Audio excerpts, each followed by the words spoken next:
everybody, and welcome back to the Hilltop Pillbox here in Abbotsford, British Columbia, Canada, and we're doing it again, 2 days in a row, and you're going to hear some motors and engines and whatnot in the background. We're doing some landscaping, and the guy who dropped off the Allen blocks for our wall that we were putting in the back cracked our driveway. And so he put his outrigger right on the corner, and then it cracked it all over the place. So it's getting replaced. We don't have to pay for it, but they're just digging it up today. So if you hear some motors, that's what's going on. But we're going to try Fortress America again, and we're going to try a bit of a different situation here. As you can see, I've put nothing but humans on the front row. All right, so it's humans all the way around. And then the motorized stuff's in the middle, and all the air power is going to be back here. Don't know if it's going to work, but I don't understand, you know, like I say, pretty much every time I play this game, America wins. So yesterday I think was a little bit of an anomaly, so we're going to go back to our old habits and see how it works. But before we do that, we're going to show you some stuff that we got from Historical Board Gaming here. We ordered up. So we got seaplanes, and we've got a few here. I'm just going to grab another one. So I've been doing my version of painting. It's not nearly as good as most people out there, but I got one for the Americans here, and I got one for Far East Command, FEC. And then I got 3 more, and I've got other ones. Sky Marshal sent me a few last year, and I'm just going to wait and see which countries tend to use them, and then I'll paint them up in theirs. I think Japan probably needs one, so I'll probably throw some orange on one of them. And then we have the attack transports. These are great little sculpts. I love these sculpts, and they will serve nicely. I know America is pretty big on getting attack transports, so I gave them 5. Japan's got 3, and then I just painted 2 in red, and anybody can use those, whatever fleet they go with. And that should work out pretty well. And then coming over here, got a lot of fortifications. I really love all these different sculpts that we've got. And they're hollow on the inside, so they're nice and light. And I just use a stone paint. Makes everything look like stone. You've probably seen it before on my channel. And so those are some big ones that you might see out on the beaches. And also we got the big shore batteries here, all protected up nicely. We've got the smaller ones. You can see the guns sticking out here. These are all 3D printed at Historical Board Gaming, so you can pick up whichever ones you like. They're all the different versions. And then we've got the pillbox. Yes, we've got the pillbox, and we'll have to put these up on hills, I guess. But you can even see, I'm gonna try to get there. You can see there's a gun sticking out there, and the bottom is reinforced with the gun underneath, so it's not going to fall out on you or anything. So it's pretty cool. So those are the new sculpts. And then we've got some tanks here. Painted them up. You just see they got some teeth on. These are the hedgehogs meant for going through the bocage. Oh, didn't paint the bottom of these ones. I'll have to go back and do that. And I painted some in the Strawberry Fields color for my Canadians, because you never know when they can use them. And then some more for the Brits as well. So, but they got these, and of course the blades, bulldozers, and those are very handy as well. So just some fun stuff there. And then here we've got the Czech hedgehogs, and I just painted them red so they'll pop. You know, if you're going to use them anywhere, they're just going to pop. And there's 2 different sizes. You can see the really small ones and the larger ones. And here we've just got a fixed gun. Nice 88 sitting there, ready for some action. And I really like these ones here. And I've just painted them black. Anybody can use them. But you just got a machine gunner in here. And a little turret. Poppity pop pop pop. And then you've got the when they rip the hull off of or the turret off of a tank and just plant it in the ground, there you go. And so that's what we got there. Got a few of those. And then we've got 2 different sizes here, and you can use them for anti-vehicle mines. I got the little handle on them. I didn't paint the bottom.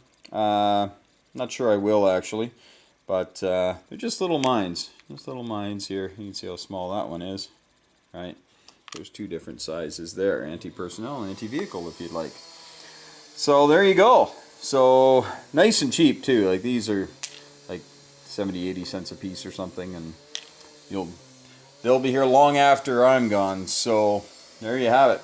All right, so on to Fortress America Part 2, and we'll see if the Americans can withstand this time.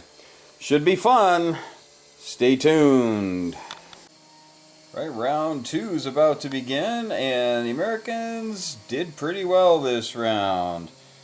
They were able to take back Washington and gain an extra card for next turn's reinforcements. They did have a little bit of unfortunate luck with the cards. We'll go over that in a second. Down here, though, they lost all this stuff and didn't kill anything doing it, if memory serves. So, not so good. And what you do when you're coming in as the invader, you declare all 3 of these as battle zones. And if you roll a 1, which means retreat, they can't retreat into a battle zone, so they're destroyed. So that just increases your odds of getting a hit. So, that's one way to cut off the Miami Peninsula. But down here, the Americans had some great dice. Well, actually, the invaders had some horrible dice.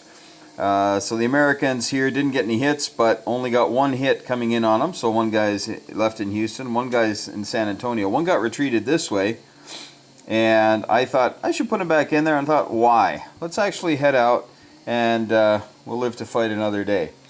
1 guy in Phoenix got retreated into San Diego, and San Diego took no losses, and in fact, they killed a couple of units. So this was just a real mess. The South only has 1 city after the first round. The West, oh, gotta flip that over. The West had some better luck and were able to dispatch the Americans rather handily, not losing, I think they lost, no, they didn't lose any units, I don't think. But here are the 2 cards the Americans got. So out of all 7 units, they only got to place the 3 partisans, because when you put nothing but men on the front line, all you're going to have for reinforcements is men. That's all they got. So they do get an extra card next turn, and there you go. There's their laser, by the way, lasered a helicopter here, so that helped take Washington a little bit more easily. But it wasn't a cakewalk. They got the hits and a couple of retreats. And the retreats sent these guys back down here. So there's a lot of stuff here in Washington that could get zorched by a concerted effort by the Euro-Socialist Pact. Alright, round 2 coming up.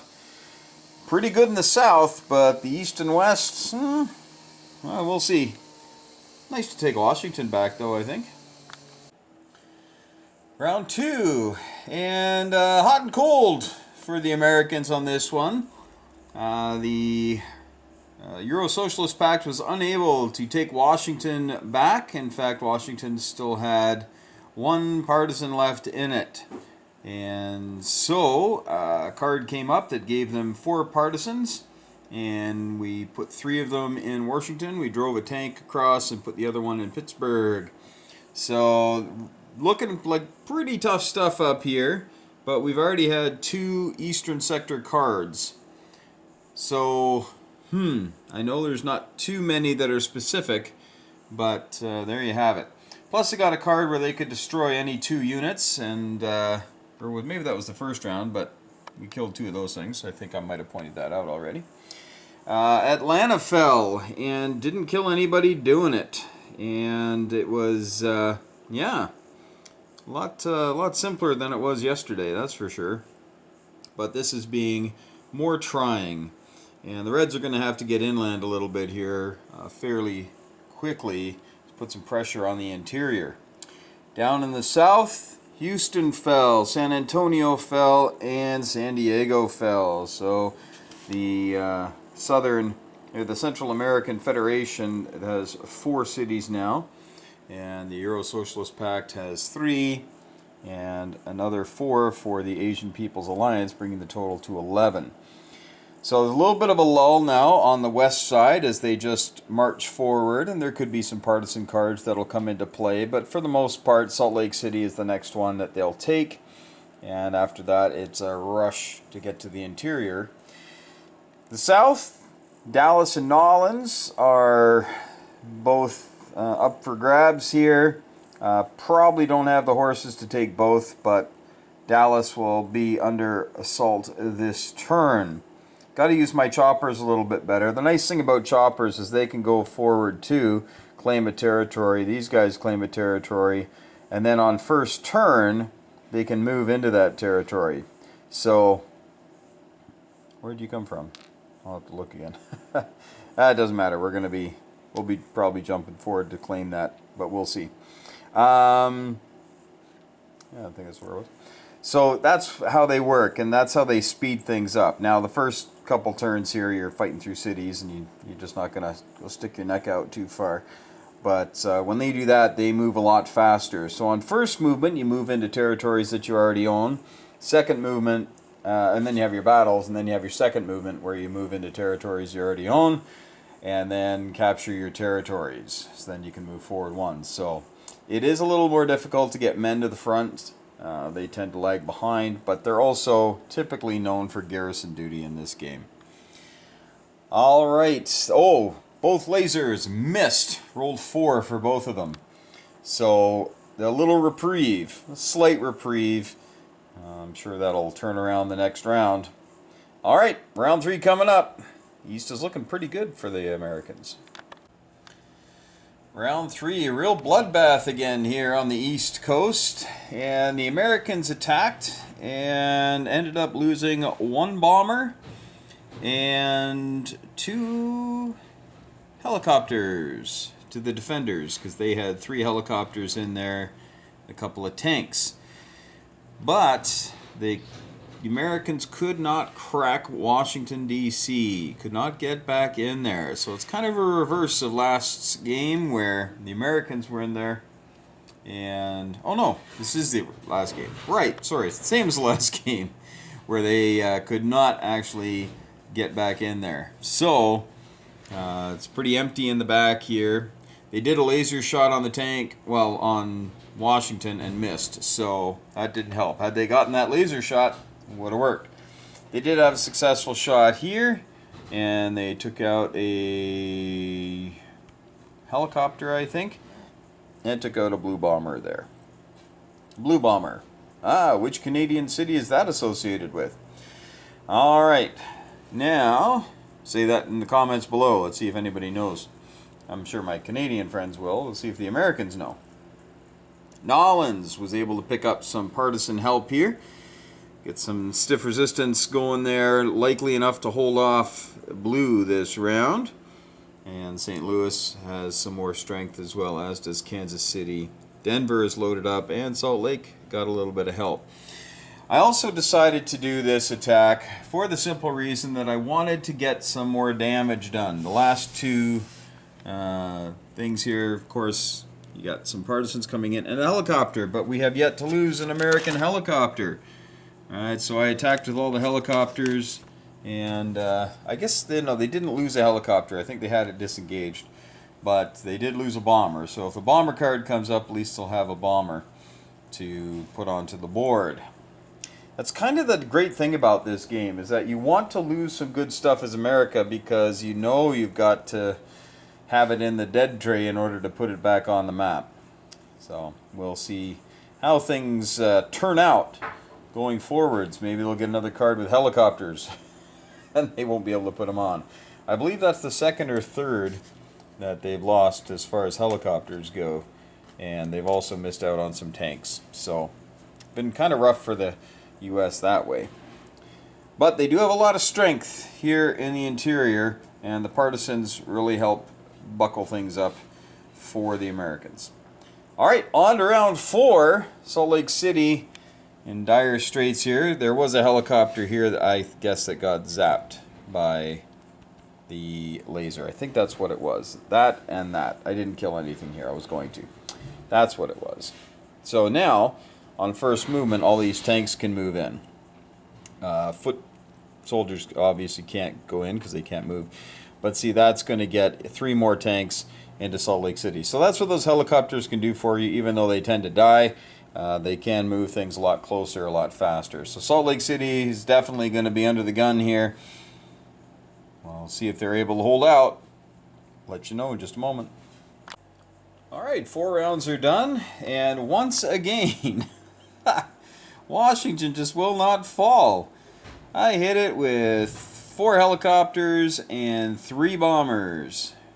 Actually, it was 5 helicopters and 3 bombers, and could not get that 5th hit. And the laser miss, or no, the laser hit. There was a helicopter in there I wanted to kill, so it wouldn't kill a bomber out of hand. But then I realized that I don't have any ground units or infantry, so even if the infantry get a hit, there you go. But they're rolling D6s. But with their D6s, they killed 1 and retreated 2. So it was bad. It was bad. So yeah, there we are. We can't take Washington back again. But Pittsburgh is loaded up for bear, so will likely not fall this round. But there is more. There are more reinforcements coming on, of course, for the Soviets, the Euro Socialist Pact.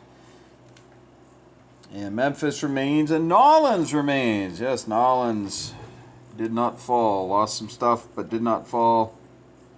Actually, I think they killed 1 thing and they lost 1 thing. So, pretty anemic attacks on both sides. But the Blue Horde continues to creep up relentlessly up the Midwest here.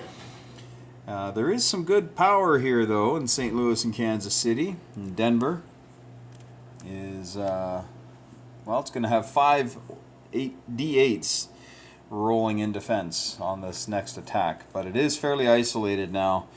And even if there's a retreat, it can only send 1 unit to Kansas City, and the rest will have to die. So, we'll see, though. This is why you roll the dice. This is why you roll the dice.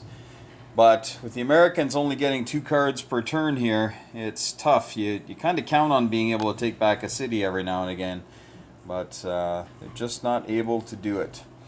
The cards that they got this turn, they got 3 tanks in Detroit, which came out here on first movement, and then had a battle and were able to move into Pittsburgh to shore up the defenses there. So that was handy, and we only had 3 dead tanks, so that was nice. And then the other one was I could destroy 1 invading unit in 2 different occupied cities. So we killed a bomber here. And we killed a bomber, I believe, in Dallas. No, it wasn't a bomber in Dallas. What was it? I forget. I forget what it was. Was it a bomber in San Antonio? I forget. But anyway, it was not to be to take over Washington. And might have to just play defense from now on. We'll see what the Euro Socialist Pact does here. Will they go for Pittsburgh or just head up the middle and try to get all this stuff up here? But they will be exposed and they might get cut off. Time will tell. Round 5 coming up. Well, round 5 was interesting. We had a lot of action up here in the Northeast. There were 5 units there, including 4 tanks and the 1 mech you see. Got attacked by the Americans by a whole whack of choppers and those 2 jets you see there, as well as 3 tanks, and all 3 tanks got killed, and all the remaining stuff only got 4 hits. What can you do? So we had to land a chopper in Buffalo, hoping against hope that we can hold it. Pittsburgh is really under the gun now. Not really sure if that's going to hold. We did get some salvation here in the Midwest in the form of some partisans, but I had to pull guys out of St. Louis to go save Minneapolis, because I feel like that card's coming along where I get 2 bombers and 2 choppers, although with that in there I can't collect all of them, but I can collect some, and these 2 choppers could actually attack there this turn, so you do have to be careful. In the South, Memphis held on, lost a bomber, but held on, and there's not much left here to take it that's adjacent. So might hold, or the Euro Socialist Pact may say, yeah, we'll give up some bombers and choppers to take Memphis. So we'll see what they do. St. Louis and Kansas are both down to 1 unit each, but one note is that the people in Denver have stayed the course and have done well to hold things off. But the note here is that if these two cities fall and Denver falls, which is likely going to happen, that will give the invaders, gotta put that one there, that will give them the 18 that they need, because right now they're sitting at 15. So even if Pittsburgh doesn't fall or Buffalo doesn't fall, that'll give them the 18, which means the Americans will have to take them back. Or take back Washington, which is probably one of the closer ones. But the Euro Socialist Pact must be Johnny on the spot here, because you don't want the Americans getting something that they can plant around Atlanta and hop in. So you're going to have to move some guys in there on their turn. Hopefully I'll remember that. Now, over here, everything is all yellow. And not much going on for the states in the West. All the cards either have been in the East or I've utilized them in the East because that's where they need the help. Pretty typical though. But as you can see, this is all that the Euro Socialist Pact has to offer now. 1 ground unit, 4 infantry, a couple of helicopters, and a bomber is their final push. Now with the Central American Federation, they've obviously gone heavy with air because they only have 1 helicopter left.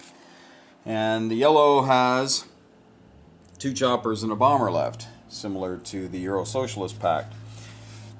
So we'll see how the lasers do. They got 5 for 5 this turn because their card was a clear weather. So they hit on 3 or better, and they actually rolled a couple 3s, so that was handy.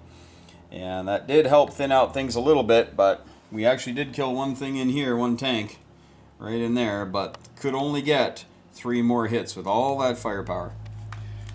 Okay, well, on to round 6. This will be very telling, folks. Be very telling indeed. Probably gone, more than likely gone. These ones up here, though, we're not really sure. So we'll just have to see. Hopefully the cards that the Americans get are going to be handy and they can take back a couple of the cities and get some extra cards for the next round.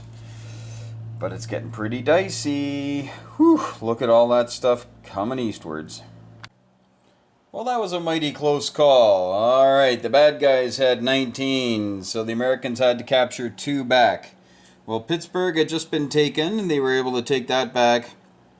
And Washington was taken.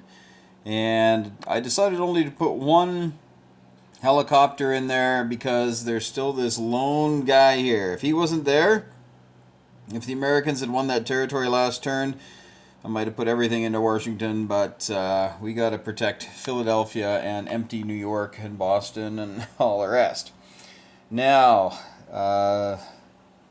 it's I think the game's over though. I don't know. The Americans are going to get 4 cards next turn, so we'll see. But I have done a pretty good job bulking up all the cities that the invaders have taken. Now, the Americans did get a great card, and the Scorpions. And the Scorpions, they destroy in the Western, not in the Western Territory, but the Western Invader, all mobile and hover tank units in 1 territory. And there were 4 hover tanks in here.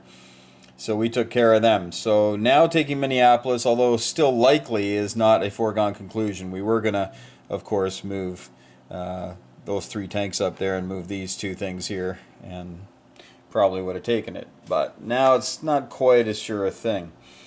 Also, as happens many times with the Western Invader, they end up having to roll 6 or better because they rarely get men to the front line to hold them there. And yeah, so that's where they're at. Same with the Central American Federation. There's no infantry on the front line, so they need to be rolling 6s all the times now.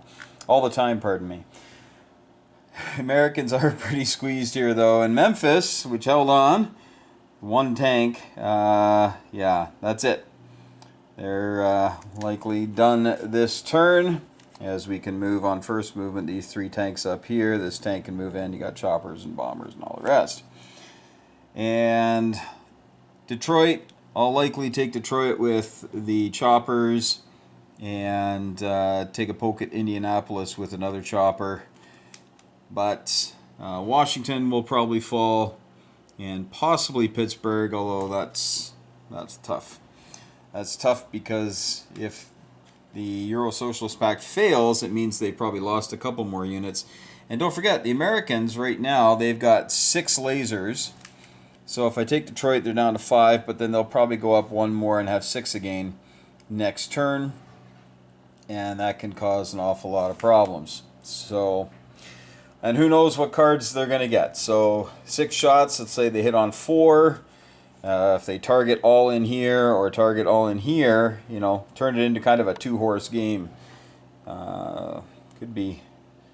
They might save them. They did get the Chicago card, which got them some stuff in Chicago, which was nice. All right, so hard to say, but it's looking like the Invaders are going to win again, which really goes against my my typical outcome for the Fortress America from 1986. Typically, the Invaders run out of steam and the Americans get just enough stuff to fend them off. But just hasn't happened in either of these games, which is really surprising. But you know what? It's more entertaining for me this way. All right, well, I hope it's entertaining for you as well. We're going to go on round 7. Will it be the last round, or will the Americans be able to hold? Whoo-wee! I tell ya. What a game. So as you can see, the Americans have been able to stave off their own demise. And the Euro Socialist Pact actually did pop into Detroit with a helicopter to kill the laser. But then the helicopter got lasered and we brought a guy from Cleveland back into Detroit. But the Americans are in full defensive mode right now. And they are sitting at 17 cities, the Invaders are. So I don't know. It's tough. It's tough for the Americans, but they're going to do what they can here. And the reason that they got there was because of that. Yes, they got a couple of good cards. They had 4 cards, and one of them placed a few guys in the Rocky Mountains, and they were able to take back Denver. And they finally got the Minneapolis card. So look at that. And there was only one one guy in there. Now again, if we look at what yellow is bringing to the battle here, and there's a follow-up, although not immediately, from the Southern Invader. It might not matter. Milwaukee likely going to fall. There's nothing that can really stop that. But maybe Minneapolis would be able to take it back. Well, again, it'll really depend on the cards. If the Invaders take 2 cities this turn, I think that might be curtains. I don't know if the Americans are going to have enough horses to take stuff back. Really depends on the cards. So, over here in the west, again, some more guys in the Rocky Mountains, just trying to cut off the supply lines. But it's easy enough for these guys to establish their supply lines. That's all they have to do. And beyond that, not much else going on. Blues bringing their stuff up, getting in for the final push here into the interior. And just getting so thin. Getting so thin. Time will tell, though. Round 8 coming up. Again, we had 6 laser shots, got 5 hits. So that helps thin out the herd a little bit. Missed a couple of important ones, but did get the one in Detroit, which was very important. It's allowed us to focus our efforts elsewhere. All right, on with turn 8. Oh, boy. I think this will be the real telling round. All right, well, we are once again at 17. We've had 3 straight rounds at 17 cities.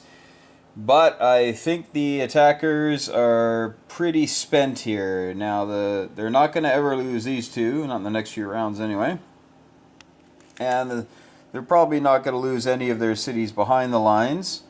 But they did lose Salt Lake City. There was some more Rocky Mountain and Western Sector cards that allowed me to go on Salt Lake City. The laser shot missed, though, but there were just 3 infantry in there. The tank had come out here to establish the supply lines again, so I was able to eliminate that and plant a force in there. And you can see the Plains Sector infantry have sprung up to cause some grief. So what needs to happen here is for the invaders, they need to take probably 3 or 4 cities this round. And they did take Milwaukee last round, which was handy, but it's just not enough. They have 5, 10, 15, 17. Yeah, I was just recounting the cities. They have 17, but if they could take 3 or 4, that might be enough. So the Americans did take back 2 cities, so they're going to get 2 cards. They took Salt Lake, and actually they only took 1. They only took 1. Just took Salt Lake. And then over here we just move stuff around. You can see red is down to 1 helicopter and 8 infantry on the board. Blue still packs a punch though, and they can do a lot of destructive stuff here, and they are able to get next door to both of these. Minneapolis, everything surrounding Minneapolis. When Minneapolis defended though, they got 4 hits, and there was only 5 units attacking. Milwaukee is where yellow sent most of the pressure, and you can see yellow is out of bombers. They're all gone. And they're down to 2 helicopters. So blue is really the power on the board right now. They outclass everybody. Will it be enough? Will the 3 cards the Americans get allow them to get back down to 17? If they do, that'll likely be the game. There just won't be enough mathematically for the invaders to win. But we will let you know. See, Denver actually has a laser terminal in it, which is pretty cool. That hasn't happened too often. I remember I did plant one in San Francisco once, and I thought that was pretty cool. But we are here in Denver, and Mile High Laser. Kablamo! Zap! Zorch! Alright, here we go. Round 9 coming up. I think this will be the round. Where have we heard that before? Well, here we are, round 10, and they're at 17 again. Yes, again we're at 17. Atlanta was taken, thanks to some good partisan Minutemen springing up in the eastern sector. And they surrounded Atlanta and then came down, and with the help of a bomber were able to take Atlanta back. So that's all that the Euro Socialist Pact has remaining, hiding up in the mountains. Not enough to go take any of these cities by itself. Now, blue has Chicago and took a shot at Indianapolis, didn't quite get it. But Detroit is there for the taking, but they need to take out Indianapolis as well. And Minneapolis held again, and doesn't look like it's going to fall anytime soon. But we're going to do one more round, and this will definitely be the round. This will be it. Either the Americans just go horribly wrong on the dice, or the invaders get nothing going and can't take another city back. I'll let you know in just a minute. Alright, well that's going to be the game, folks. The Americans have been able to stave off death and destruction, and they got the invaders down to 16 cities, and they are spent. They are done. They simply don't have enough stuff coming onto the board right now. And the Americans were able to put on some very nice stuff here. They had taken the city back last turn, so they got all this stuff to put on. And it showed up in some pretty handy spots. So they were able to put the hurt on Kansas City, and they took Kansas City back. And St. Louis fell, Chicago, Detroit, all fell. And San Antonio was close. They kicked one guy out and killed the other one, but couldn't quite get rid of him. But look what they're shooting with, right? Nothing but 6s. So, all right. Well, that was a close game. That's more like what I'm used to having, and still the invaders did quite well. Now, I employed a house rule here that some people may not really like, and that is all the invaders are on the same team, right? They're all trying to get stuff done the same way. And therefore they can use each other's supply lines to get back to what they need to get back to, as long as they can get back to their invasion zones. Because it just says friendly territory. As long as they can trace friendly territory back, then they'll be okay. Then they're considered to be supplied. So a nice thing happened here this round is the Americans went here, and so these guys here are cut off. You can see that they don't have any supply line that goes east or west that will connect them all the way back to the invasion zones. But these folks here, you can trace, well, after Chicago fell, I guess you can't, but you could trace through Chicago all the way down and then across and off to the western invasion zone. Now, I don't know if it's really a house rule or if it's just reading the rules the way they're really written. Let me know in the comments below if you've played this game. Do you say, no, these guys are strictly on their own, they're not supposed to do anything? I even sometimes have them share their zones here, right, to kind of do the whole can opener for the other guys. Some people say, oh, you can't do that, you can't do that. I find if you never do that, it's really, really tough as the invaders. But maybe doing it is too easy for the invaders. Maybe it's not supposed to be this close. I don't know. But in my experience, 11 rounds is a long game. Usually by about turn 8, the Americans tend to have things well in hand. So it was a good long game. Hope you enjoyed it. And yeah, as we always say here on the Hilltop Pillbox, hug your loved ones. Thank your friends for playing. And like the Americans and their partisan brethren, may those dice be with you.